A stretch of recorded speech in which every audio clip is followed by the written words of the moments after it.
Joël Abadi, c'est la semaine des aidants qui revient dans les Hautes-Pyrénées. On va d'abord rappeler ce qu'est un aidant parce que parfois l'aidant lui-même ne sait pas qu'il l'est. Tout à fait. La particularité d'un aidant, c'est parfois de ne pas lui-même s'identifier comme aidant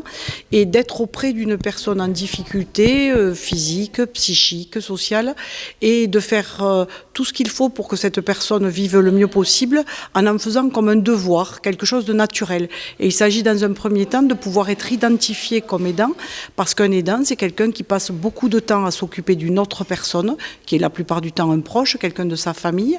mais c'est surtout quelqu'un qui fait des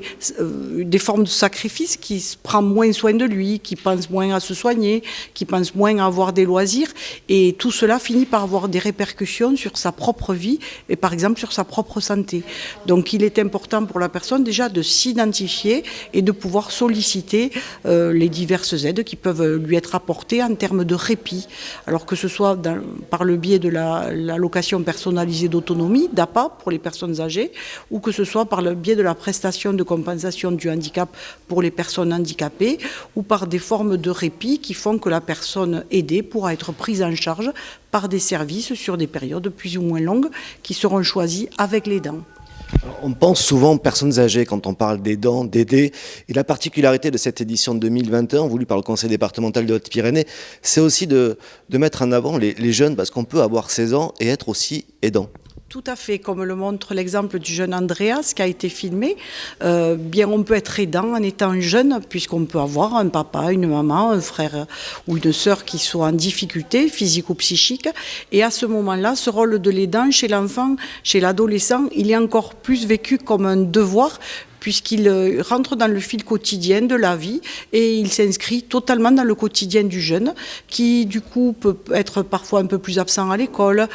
peut réduire ses activités de loisirs, peut se renfermer sur lui-même et ne pas oser parler de ses difficultés quotidiennes à ses amis, à ses camarades de classe. Donc tout cela fait que sur ces jeunes-là, cette année, nous avons voulu mettre l'accent parce qu'ils sont un certain nombre sur les Hautes-Pyrénées et qu'ils méritent toute notre attention pour qu'ils puissent s'épanouir et devenir de jeunes citoyens encore plus actifs et surtout des citoyens qui prennent soin d'eux autant qu'ils prennent soin de leurs personnes aidées.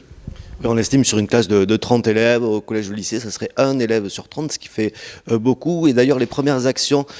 mises en place sur le terrain à partir de lundi, c'est autour justement de ces jeunes avec un rendez-vous au Melting Pot. Voilà, il y a tout d'abord un rendez-vous au Melting Pot et puis ensuite une intervention aussi dans un collège-lycée afin de pouvoir permettre aux jeunes de s'exprimer sur ce sujet-là. Et nous sommes très impatients de pouvoir voir avec eux comment ils perçoivent ce statut d'aidant et comment ils pensent aussi qu'on peut améliorer le quotidien de ces jeunes aidants et comment ils peuvent, eux, à leur niveau aussi, être un soutien à leurs camarades lorsqu'ils sont eux-mêmes aidants.